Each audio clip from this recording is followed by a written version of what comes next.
Londra'dan herkese merhaba. Bugün altın piyasalarına dair küresel resmi konuşacağız. John Reade ile birlikteyiz. Kendisi Dünya Altın Konseyi'nde kıdemli piyasa stratejisti olarak görev yapıyor ve aslında yaklaşık 40 yıla yaklaşan deneyimiyle altın piyasasının hemen her alanında derin bir uzmanlığa sahip bir isim. Mr. Reade, thanks for joining our program. Thank you very much. First of all, gold is around $5,000. Leave aside the sharp fall today in gold and silver prices. Did you expect prices to reach today's levels, and has this recent rally been a surprise to you? Well, I think it's fair to say that the whole market has been surprised by the strength of gold in 2025 as well as the start of 2026. So if you had to ask me that question in the beginning of 2025, I would not have expected gold to have got to $4,000 an ounce, never mind the $5,600 an ounce that it traded at yesterday. Having said that, though, we have been talking about the potential for more volatility and corrections in gold for the past few months. Because of the change of the nature of the buyers in gold, really since about the middle of last year, we're seeing much more participation from Western investors, both retail but also leveraged investors like hedge funds. And when these type of investors buy gold, they can quickly change their minds and sell it. Over the last few years before then, the dominant buyers have been central banks and emerging market investors, and from time to time, jewelry buyers as well. That sort of buying is more sticky. It tends to stay around. But now that we have a lot more participation from Western investors and speculators, this sort of volatility should be expected going forward. So why do you think this happened? Why do you think the Western investors are also interested in gold? And are you talking about a structural change here? No, I don't think it's structural so much. I think the reason that Western investors came back to the market was more cyclical, and particularly due to the US political cycle. The actions, the statements, the threats even from President Trump and his new administration, I think have changed the attitude of Western investors towards gold. I think the expectations of lower interest rates, the challenges of a new Fed new Fed chair, I should say, who will come into power this year, appointed by Trump, probably cutting interest rates much lower. Concerns about the US economy as a consequence of the tariffs that have taken place. All of these things have made gold more attractive to Western investors. And 2025 really was the year, particularly in the middle of the year, when Western investors joined the party. Prior to that, the buying had been concentrated amongst central banks and emerging market investors and jewelry buyers. But yet last year we saw all investors from basically all different parts of the world entering the gold market, and also silver as well. You say that the Western investors joined the party in gold markets in the midst of 2025. Mr. Reade, you have been following gold markets for like 40 years or something? Just about. I'll be 40 years in October, yeah.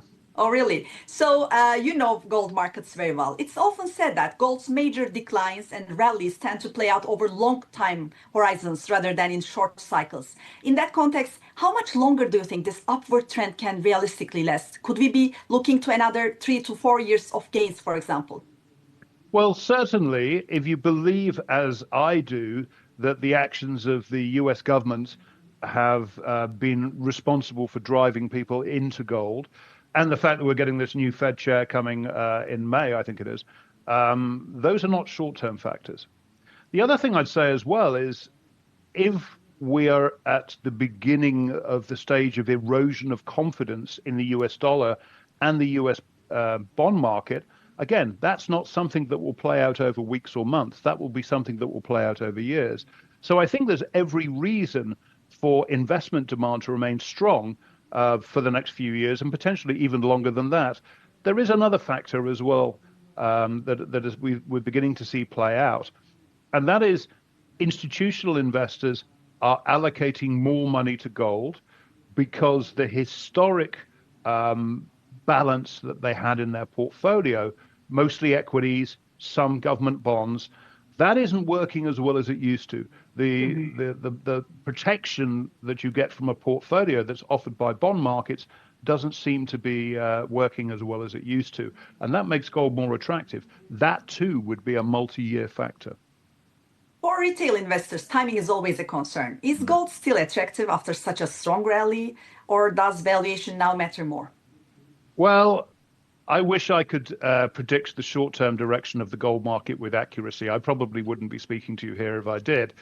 What I would say, though, with the experience that I have, is we've seen some spectacular gains in gold already this year. I mean, even in the last week, we saw gold trade from 5,000 to as high as $5,600 an ounce. That looks a little bit extreme in terms of its moves. Now we appear to be in the midst of a bit of a correction. The important thing I think about gold is not the price level, but it is the behavior of people in the market. We will reach a point soon, could be today, could be next week, could be the week after, when people will re-enter the market and with confidence and start buying it again. I wouldn't, to use an English expression, try and catch a falling knife at the moment because gold still looks as if it's in a corrective phase. I would wait until we see some evidence of stability, some evidence of some of these longer term buyers coming back into the market. When that takes place, then that might be a better entry point. People always say that if you name a level, it's always tested. Do you believe in that? Because now we hear that they're talking about $7,000, even $10,000, I have heard. How much realistic are these levels for gold? It's difficult to say. They certainly are more than we would expect in the near term, so over the next year or two. I do take the point, though, that once a level is spoken about and then comes into range, and yesterday, when we were trading at 5,500, 5,600, I was thinking, okay, well, 6,000 is a number that people have been talking about for a while. That now looks as if it's in range. But with gold now trading around $5,000 an ounce, that's some way away. The bigger numbers, the 7,000s, the 10,000s, yeah, I mean, they're all possible.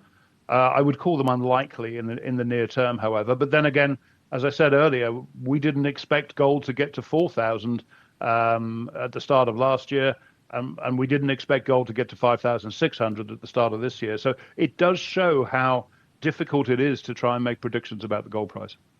As far as I understand from what you said, you expect this correction to continue a little bit more because you say that we have to wait for the market to stabilize. So let me put it this way: it hasn't stopped yet.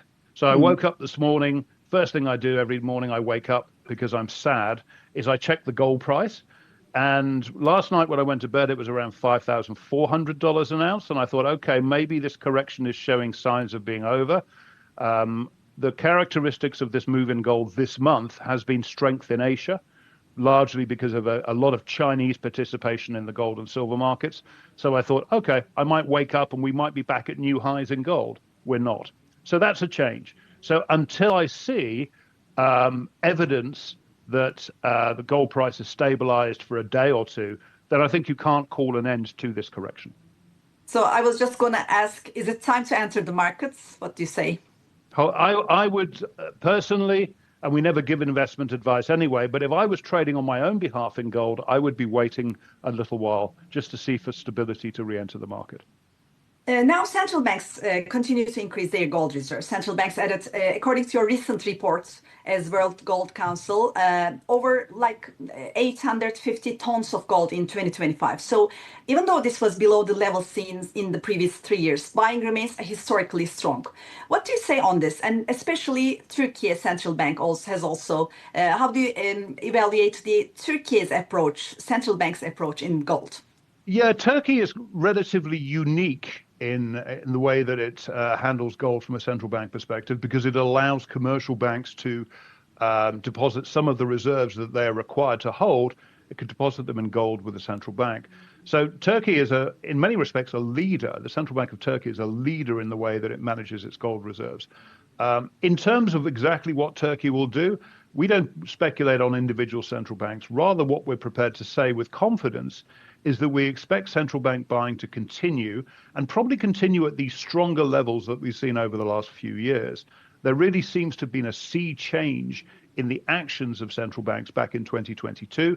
And we expect this strong levels of buying that we've seen since 2022 to continue. I would not be surprised to see Turkey continue to add gold to its reserves. It's been one of the more reliable buyers over the last few years, and I'd expect that to continue. What is the rank of Turkey in gold world markets? It's good. That's a really good question. In rank of gold, it would depend how you measure it, whether it would be central bank holdings, whether it would be jewelry demand, or whether it would be investment demand. But it's certainly comfortably in the top 10 of countries every year, even though they move around from time to time. You know, Turkey has a strong cultural relationship with gold, from weddings to long-term savings and everything. And as far as according to a recent report, despite the huge increase in gold prices, global jewelry demand fell by like 20% or something. So how do you think this cultural factor shaped gold demand and jewelry and everything for Turkey as well? Well, we've looked at pretty much every country around the world. They bought less jewelry last year in tonnage terms, but more in value terms, more in US dollar terms. And that shows me that there's nothing wrong with appetite for gold jewelry. There's nothing wrong with the jewelry market. It's just that consumers are responding to the much higher prices in terms of dollars per ounce or Turkish lira per ounce. They're responding by spending more money, but they're having to buy less jewelry just simply because the price has gone up. I think that the relationships between consumer interest in gold will continue, and particularly in markets like Turkey, where there is a strong cultural affinity towards buying gold. It's just that affordability means they will buy smaller pieces, lighter pieces, maybe fewer pieces. In Turkey, Mr. Reade, we often talk about the under the mattress gold. Are there estimates on how much gold is held this way in Turkey? And is this phenomenon unique to Turkey, or do you see similar patterns globally as well? I haven't got an up-to-date estimate of how much under the mattress gold is held, but it's certainly thousands of tons. And Turkey is not unique in this regard. There are quite a few other countries where gold is held as a material proportion of domestic savings. India is another example, some of the countries in the Middle East too. It often happens in countries where there is a history of inflation. There is a history of domestic currency weakness, and certainly Turkey fits both those bills, as you know. It must be one of the things that frustrates the government from time to time, because I'm sure that they would prefer to have savers and investors in the domestic equity and debt markets rather than buying gold and, as you say, putting it under the mattress. But if you look at the performance of gold in Turkish lira and how it has benefited savers, you can certainly see why they are attracted to gold. And to be honest, even though inflation has declined a little over the last few years and the Turkish lira has stabilized a bit, it certainly seems as if we'll continue to see investment demand in Turkey because of the weakness of the currency and the still relatively high inflation. One fire question, gold or silver? Depends whether you want to sleep at night. I always call silver the insomniac's trade because it moves so much and so fast you end up spending all night looking at the screens to see what it's doing.